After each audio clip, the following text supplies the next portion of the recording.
Welcome back बच्चे हमने अपने प्रीवियस लेक्चर के अंदर अपने वाइब्रेशनल स्पेक्ट्रोस्कोपी को कंप्लीट कर लिया था और उससे पहले हमने रोटेशनल को कवर किया था। उसके वाइब्रेशनल स्पेक्ट्रोस्कोपी के अंदर हमने देखा उसकी एक मॉलिक्यूल को वाइब्रेशनल स्पेक्ट्रोस्कोपी में एक्टिव होने के लिए क्या कंडीशन होती है। फिर हमने हार्मोनिक ऑसिलेटर, उसके बाद हमने अनहार्मोनिक ऑसिलेटर किया। तो उसके बाद अगर हम रोटेशनल वाइब्रेशनल्स दोनों को हम ऐड कर दें कि अगर एक मेरा मॉलिक्यूल है वो रोटेशन मोशन भी कर रहा है और एक मेरा मॉलिक्यूल है वो क्या कर रहा है, वाइब्रेशन मोशन भी कर रहा है। तो अगर एक मैं बोल सकता हूं वाइब्रेटिंग रोटेटिंग मॉलिक्यूल या एक डायटोमिक वाइब्रेटिंग रोटर बोल दिया। रोटर इसलिए बोला था क्योंकि हमने एक मॉलिक्यूल मेरा रोटेशनल मोशन में है। तो उसके लिए हम क्या एनर्जी एक्सप्रेशन निकालेंगे कि एक मॉलिक्यूल जिसके अंदर वाइब्रेशनल मोशन भी हो और जिसके अंदर रोटेशनल मोशन भी होंगे। तो लेट्स स्टार्ट आवर लेक्चर। तो आज हम अपना जो टॉपिक है हम बोलेंगे, हम ये बोल सकते हैं वाइब्रेशनल रोटेशनल स्पेक्ट्रोस्कोपी। पहले हम लोगों ने रोटेशनल किया, फिर उसके बाद हम लोगों ने वाइब्रेशनल किया। अब हम या बोल सकते हैं diatomic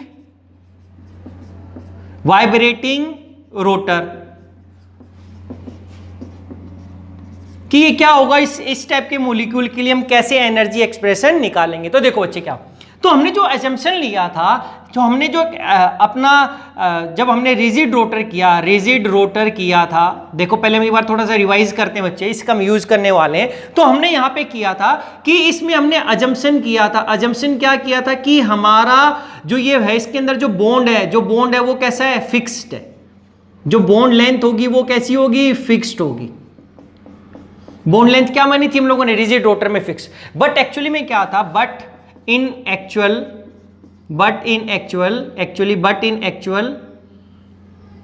conditions as the molecule start rotating, अगर वो रोटेट करना स्टार्ट कर दे, start rotating, it experience and external outward force, experience and outward force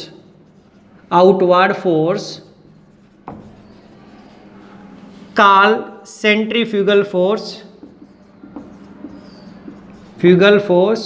as a result of which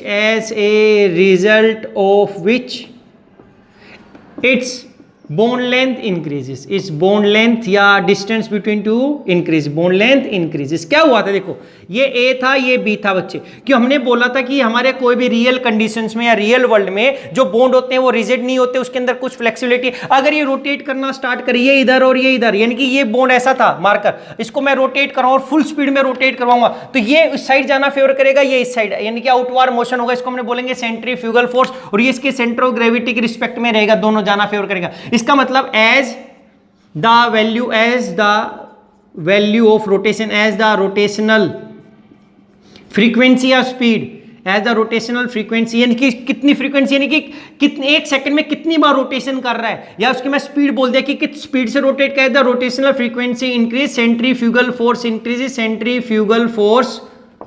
increases, और उसकी वजह से क्या हो जाएगा, उसकी जो बॉन्ड लेंथ होगी या जो distance between two nucleus, bond length क्या हो जाएगा, as a result bond length क्या हो जाएगा, इंक्रीजेस। तो हमने ये बोला था कि रिजिड रोटर में ऐसा होता है, but in actual condition, in real conditions हमारे पास क्या हो गया, ये ऐसा होता है कि जब हम फोर्स ये रोटेट करता है तो उसकी बॉन्ड लेंथ में चेंज आता है। तो हमने क्या किया था बच्चे देखो कि अब ऐसा करने से हमने एनर्जी निकाली थी, एनर्जी ऑफ क्या, जो एनर्जी निकाली थी हम लोगों ने रोटेशनल के लिए, वो क्या निकाली थी, ये निकाली थी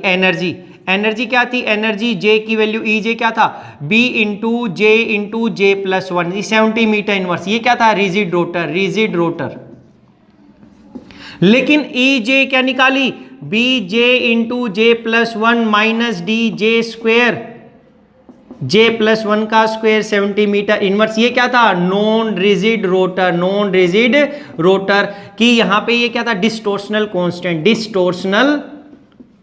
कांस्टेंट। ये हमने बोला था यहां पर कि जो मेरा जो एक रिजिड रोटर था वो क्या बन गया था, नॉन रिजिड रोटर बन गया, और वहां पे क्या हुआ था, किसकी जो बॉन्ड लेंथ में चेंज आ गया, तो हमने बोला था उसके अंदर क्या हो गया, कुछ डिस्टोर्शन आ गया। तो ये जो फॉर्मूले थे हमारे पास 1 और ये क्या बोल दिया 2 बोल दिया। अब इसके बाद हमारे पास क्या है, जब हमने वाइब्रेशनल मोशन निकाला तो वाइब्रेशनल मोशन के अंदर मैंने क्या निकाला कि हमने ये मॉलिक्यूल देखो रोटेशन तो कर ही रहा है, इसके साथ साथ ये अगर वाइब्रेशन भी करे, देखो ए बी के बीच में वाइब्रेशन हो, ऐसा वाइब्रेशन भी हो, लेकिन उसके साथ साथ वाइब्रेशन के साथ साथ वो क्या है, रोटेशन मोशन भी, यानी कि दोनों चीजें, वो रोटेशन तो दिखा रहा है लेकिन रोटेशन में जाते जाती है बॉन्ड ऊपर नीचे भी हो रहे हैं, एक्सपेंड भी हो रहे हैं। इसका मतलब है इन वाइब्रेशनल स्पेक्ट्रोस्कोपी में ईवी क्या आया था, ईवी इक्वल्स टू क्या था, यहां पे हम लोगों ने कहा वी प्लस 1/2 ओमेगा ई लिख दिया था। ये तो क्या था, एन हार्मोनिक के लिए क्या हार्मोनिक ऑसिलेटर के केस में हार्मोनिक सिंपल हार्मोनिक ऑसिलेटर बोलते थे, या ई वी क्या हो गया था, V plus 1/2 omega E minus V plus 1/2 का स्क्वायर ओमेगा ई एक्स, ये एन हार्मोनिसिटी कांस्टेंट आ गया था in case of anharmonic oscillator. अब बच्चे यहां पे देखते हैं जो एनर्जी गैप होता है किसके केस में, इसका मतलब क्या है, जो मेरा मॉलिक्यूल है ये ए बी, ये जो ए बी मॉलिक्यूल था ये रोटेशन मोशन भी कर रहा है और ये क्या कर रहा है, स्ट्रेचिंग भी कर रहा है, यानी कि यहां पर इसके अंदर क्या हो रहा है, देखो रोटेशन भी है, यहां पे उसके अंदर स्ट्रेचिंग भी है, यहां पर उसके अंदर क्या हो रहा है, बेंडिंग भी है, कि सारी की सारी चीजें हो रही हैं कि रोटेशन होते होते स्ट्रेच भी हो रहा है, कंप्रेस भी हो रहा है, लेकिन उसके साथ साथ वो क्या चल रहा है, रोटेशन चल रहा है। तो यहां पर हम बोल सकते हैं कि यहां पे नॉर्मली अगर हम देखें तो इसका मतलब यहां पे इस मॉलिक्यूल के टाइप केस में, डायटोमिक वाइब्रेटिंग रोटर के केस में, यहां पे वाइब्रेशनल एनर्जी लेवल भी एग्जिस्ट कर रहे हैं और रोटेशनल एनर्जी लेवल भी। तो हमने क्या बोला, जो नॉर्मली एक एनर्जी डिफरेंस होता है, energy gap between rotational levels, तो वो कितना होता है, किस नॉर्मली होता है 1 से 10 सेंटीमीटर इनवर्स का हमारे पास, और जो एनर्जी गैप बिटवीन जो वाइब्रेशनल लेवल्स के बीच में जो एनर्जी डिफरेंस का लेवल बताता हूं वो होता है नियरली 3000 सेंटीमीटर इनवर्स का। इस तरीके से जो एनर्जी डिफरेंस हो गया, कहता रोटेशनल एनर्जी लेवल में वो 1 से 10 सेंटीमीटर इनवर्स होगा, लेकिन जो वाइब्रेशनल के अंदर होगा वो इतना होगा। लेकिन इसके एक कंडीशन या एक अजम्पशन भी हमारे पास की, क्या अजम्पशन क्या है बच्चे, यहां पर देखो इस मॉलिक्यूल के केस में जो वाइब्रेटिंग रोटेशन कर रहा है, the rotational motion does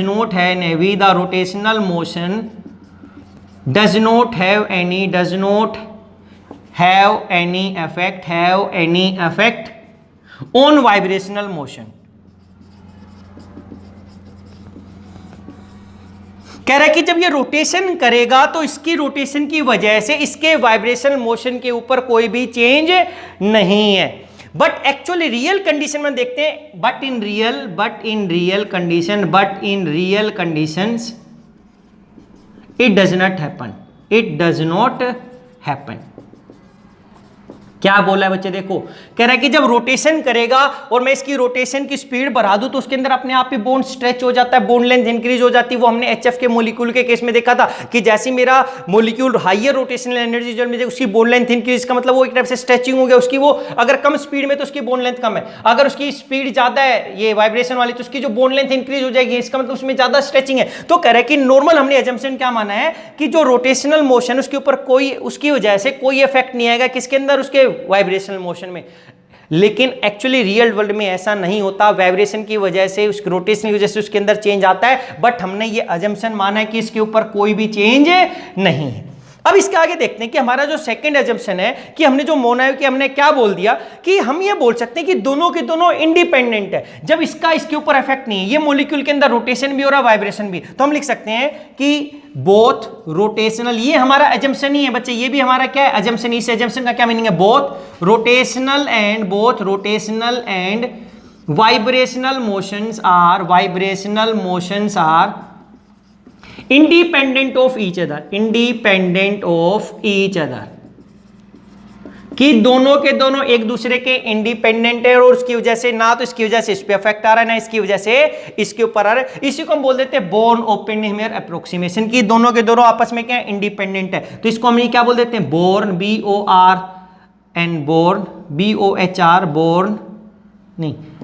बोर्न-ओपेनहेइमर approximation,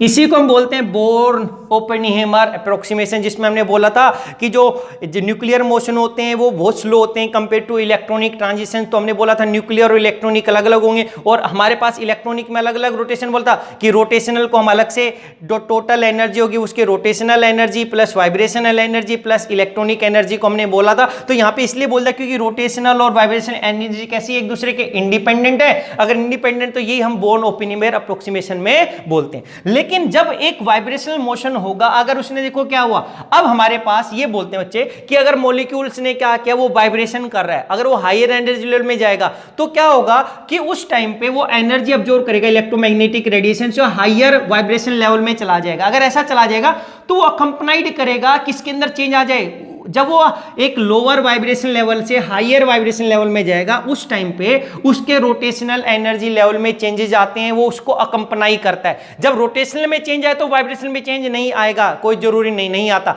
लेकिन जब वाइब्रेशन में चेंज आता है तो उस टाइम पे रोटेशनल में चेंज आता ही आता है। लेकिन हमने ऐसा बोला कि rotational vibration motion of independent of each other, के दूसरे के कैसे इंडिपेंडेंट है हमारे पास। बट रियल वर्ल्ड में ऐसा नहीं होता है। तो बट यही सेम लिख दी, but in real condition does not happen. तो अब देखते हैं इसके आगे हम कैसे लिख सकते हैं। सो जो total energy of vibrating rotor वो किसके इक्वल हो जाएगी हमारे पास, हम बोल सकते हैं उसको ई रोटेशनल प्लस ई वाइब्रेशनल, कि उसकी वाइब्रेशनल एनर्जी की और उसकी रोटेशनल कर दें, क्योंकि हम दोनों को क्या माना हुआ है, ये इंडिपेंडेंट है। अब क्या हुआ, अगर हम वैल्यू पुट अप करें तो ई के अंदर तो क्या वैल्यू आ जाएगी यहाँ पर ई, तो यहाँ पे वी और जे लिख देते हैं कि यहाँ पे एक तो रोटेशनल है और दूसरी क्या हमारे पास ये वाइब्रेशनल। तो किसके ऊपर, जब हमने रोटेशनल का लिखा था हमने लिखा था B into J plus one minus D J square J plus one का स्क्वायर। अब वाइब्रेशनल के लिए हमने लिखा था यहां पर प्लस, वाइब्रेशनल के लिए हमने जो एनर्जी एक्सप्रेशन निकाला था वाइब्रेटिंग प्योर वाइब्रेशनल स्पेक्ट्रोस्कोपी के अंदर, जब हमने केवल रोटेशन वाइब्रेशनल मोशंस को कंसीडर किया था, तो वो हमारे पास आ गया था v प्लस 1/2 ओमेगा ई, या इसको h म्यू लिख सकते थे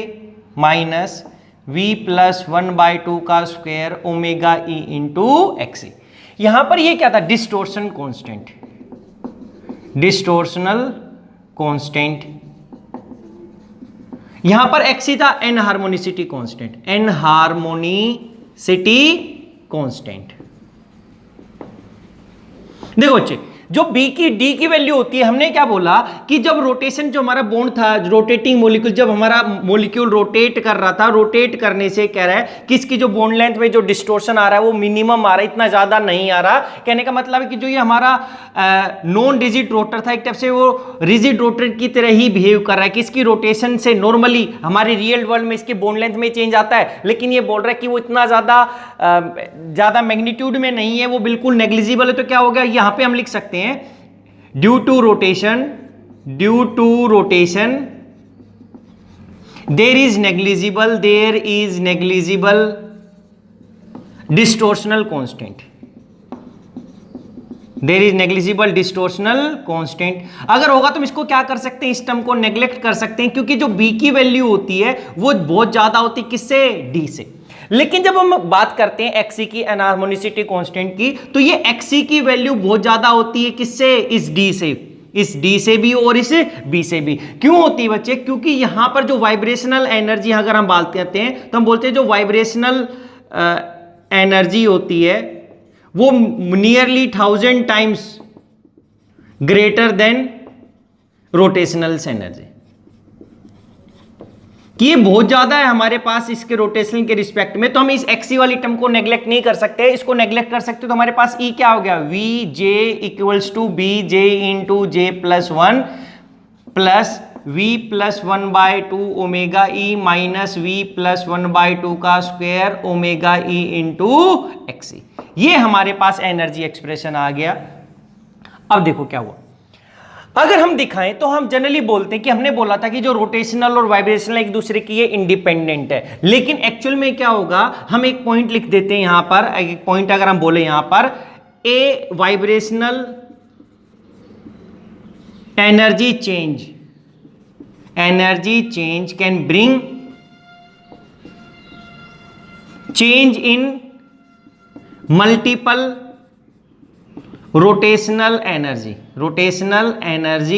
लेवल्स। कह रहे हैं कि but a rotational energy change can not bring change in vibrational energy levels.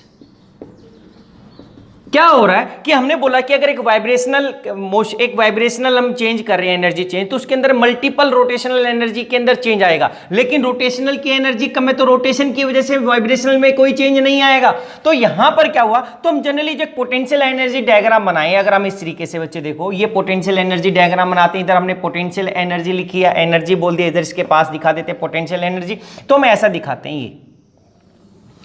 इसको हम यहां पे टच करवा दिया इस तरीके से, जो हमने बोला था। देखो दो चीजें, हम इसको टच करवा सकते थे, नहीं करवाया, तो हमने दो पॉइंट पहले बताए थे इस तरीके से। अगर मैं टच नहीं करवाऊंगा तो इसको यहां पे इस पॉइंट को मैं बोलूंगा ये म्यू v इक्वल्स टू 0 है, ये v इक्वल्स टू 1 है, ये v इक्वल्स टू 2 है, हमारे पास वाइब्रेशनल एनर्जी। अगर टच करवाएंगे तो यहां पर हम क्या दिखाएंगे, this is v equals to 0, फिर ये क्या हो गया v इक्वल्स टू 1, फिर ये क्या हो गया v इक्वल्स टू 2, ऐसे ही हमारे पास चलता रहेगा। तो यहां पर हमारे पास यहां पे जो उसकी एनर्जी कुछ ना कुछ वैल्यू होगी, अगर वो वाइब्रेशनल, हमारे पास जो वाइब्रेशनल क्वांटम नंबर उसका 0, तब भी उसकी कुछ ना कुछ क्या होगी, पोटेंशियल एनर्जी। तो जो करेक्ट टर्म है मैंने यहां पे ऐसा बना के दिखाया था, और वहां पर भी, तो जो बेटर टर्म है ये करेक्ट रिप्रेजेंटेशन होती है कि जनरली हम यहां पर जो ये मोर्स पोटेंशियल बोलते हैं, ये कर्व है, यहां पे हम टच करवाएंगे, यहां पर ये जो पॉइंट है यहां से यहां तक बच्चे, ये उसका आर इक्विलिब्रियम है कि डिस्टेंस है h और Cl या Cl और h, और यहां पे जो पॉइंट थे इस कर्व के ऊपर पॉइंट है वो रिलेटिव पोजीशंस हैं, इस तरीके से हमारे पास। अब देखो क्या हुआ, कह रहे कि अगर एक वाइब्रेशनल एनर्जी लेवल है तो इसके एक वाइब्रेशनल एनर्जी लेवल के अंदर बहुत ज्यादा क्या होते हैं, रोटेशनल एनर्जी लेवल है। इसी को हम अगर मैग्नीफाई करके देखें तो बच्चे कैसे दिखाई देगा, देखो अगर इसी को मैग्नीफाई करके देखते तो ये ऐसा दिखाई देता, ये सेम ऐसे जो ये लेवल आ रहा है यहां पर इस तरीके से जो लाइन आ रही है बच्चे, इसके अंदर बहुत ज्यादा क्या है, ये इस तरीके से ग्राफ था हमारे पास ये, तो कह रहे कि इसके अंदर, इस लेवल के अंदर बहुत ज्यादा क्या है, रोटेशनल एनर्जी लेवल्स हैं। ये सारा का सारा एक ही, ये एक पॉइंट दिख रहा है, एक लाइन दिख रही है, एक लाइन ही एक ऐसे, लेकिन इस लाइन को अगर हमने मैग्नीफाई कर दिया तो ये v इक्वल्स टू 0 के लिए है, लेकिन यहां पर इसके लिए जो ये वैल्यू अगर हमने बोल दिया j इक्वल्स टू 1, तो ये सेकंड लाइन क्या हो जाएगा, j इक्वल्स टू 2, ये थर्ड लाइन क्या हो जाएगा, j इक्वल्स टू 3। यहां पे j इक्वल्स टू 1 2 3 क्या है, रोटेशनल क्वांटम नंबर, तो यहां पर j क्या है, रोटेशनल क्वांटम नंबर, यानी कि उसके डिफरेंट रोटेशनल एनर्जी लेवल हो गए बच्चे। और जब हम रोटेशनल स्पेक्ट्रोस्कोपी में हमने पढ़ा था तो क्या पढ़ा था कि जो जंपिंग होगी, जो एनर्जी अब्जॉर्ब करेगा और हमारा जो मॉलिक्यूल एक्साइटेड में जाएगा रोटेशनल, तो वो सेम एक पर्टिकुलर v के ही लेवल में जा रहा है, एक सेम वाइब्रेशनल जो हमने एनर्जी लेवल बोल दिया उसी के अंदर जंप कर रहा है। इस j से 1 पे जाएगा, इस 1 से 2 पे जाएगा, क्योंकि इसकी जो डेल्टा j था वो प्लस माइनस क्या था, 1 था। जो ये v1 था इसके स्ट्रेट लाइन में, इस v1 के अंदर बहुत ज्यादा क्या है, रोटेशनल एनर्जी लेवल है, इस तरीके से बच्चे। अब ये क्या था, इसको मैं क्या लिख सकता हूं, अब मैं यहां पे लिख सकता हूं like j dash equals to 1, j dash equals to 2, j dash equals to 3, j dash equals to 4, और ये सारा का सारा किसको रिप्रेजेंट कर रहा है, v इक्वल्स टू 1। ऐसे मेरे पास v इक्वल्स टू 2 के अंदर ये क्या है, बहुत ज्यादा रोटेशनल लेवल कि जो एक वाइब्रेशनल लेवल है, तो यहां पे j डबल डैश लिख सकता हूं, तो ये जो रिप्रेजेंट कर रहा है v इक्वल्स टू किसको कर रहा है, 2 को कर रहा है। तो हमने ये बोला कि एक वाइब्रेशनल एनर्जी लेवल के अंदर बहुत ज्यादा क्या होते हैं, रोटेशनल एनर्जी लेवल्स होते हैं, लेकिन रोटेशनल के अंदर वाइब्रेशनल नहीं। तो अगर वाइब्रेशनल क्या बोलेंगे, अगर वो वाइब्रेशन जाता तो इसका मतलब वो यहां से यहां पर जा रहा है, इसका तो ये सारा का सारा एक लाइन है कि यहां पर अगर वो 0 पे था 1 पे गया, क्योंकि जो हमने देखा था रूल, हमने क्या देखा था वाइब्रेशन में, डेल्टा v क्या हो गया, प्लस माइनस 1, तो 0 से 1 पे जाएगा। या दूसरा भी देखा था एन हार्मोनिक ऑसिलेटर में, वो क्या था, प्लस माइनस 2 भी था। अरे वो 1 से कहां पे जा सकता था, क्योंकि उसी से हमारे पास क्या रहते, हॉट बैंड अराइज हो रहे थे, जो इस तरीके से था। तो अब हमारे पास क्या हो गया, या हमारे पास या क्या हो गया था, अगर हॉट बैंड नहीं तो हम बोल सकते ओवरटोन अराइज हो रहा था, अगर वो 0 से स्टार्ट होके जा रहा है। तो इसका मतलब है कि जब वो इलेक्ट्रॉन यहां से यहां पर जंप करेगा, सॉरी इलेक्ट्रॉन नहीं, क्या हमारा मॉलिक्यूल था हमारे पास, वो यहां से हम बोलते हैं रोटेशनल वाइब्रेशनल, उसके अंदर दोनों के दोनों वहां पे हैं। तो अगर यहां से वो ग्राउंड वाले से ऊपर जाएगा तो उसके अंदर देखो चेंज तो एक ही हो रहा है, V0 से किस में चला गया, V1, लेकिन अब हमारा जो वहां पे जो मॉलिक्यूल वो यहां पे हो सकता था इस रोटेशनल लेवल में, या इस 2 में हो सकता, 3 में, 4 में, 5 में, 10 में, जितने वो यहां से इसके अंदर जितने भी रोटेशनल लेवल है तो सभी के सभी किसके, V1 एनर्जी लेवल के अंदर। तो अब वो किसी में भी जा सकता है। तो कहने का मतलब है कि वो यहां से यहां जा सकता था, यहां से यहां जा सकता है, यहां से यहां। इसका मतलब एक वाइब्रेशनल जब हमारे पास होगा, एनर्जी लेवल का चेंज होगा, तो उसके अंदर मल्टीपल क्या हो सकते हैं, रोटेशनल एनर्जी चेंज हो सकता है। अब इसको हम समझते हैं एग्जांपल से, एक बेटर एग्जांपल से समझते हैं, और फिर हम देखेंगे उसका एनर्जी एक्सप्रेशन क्या होगा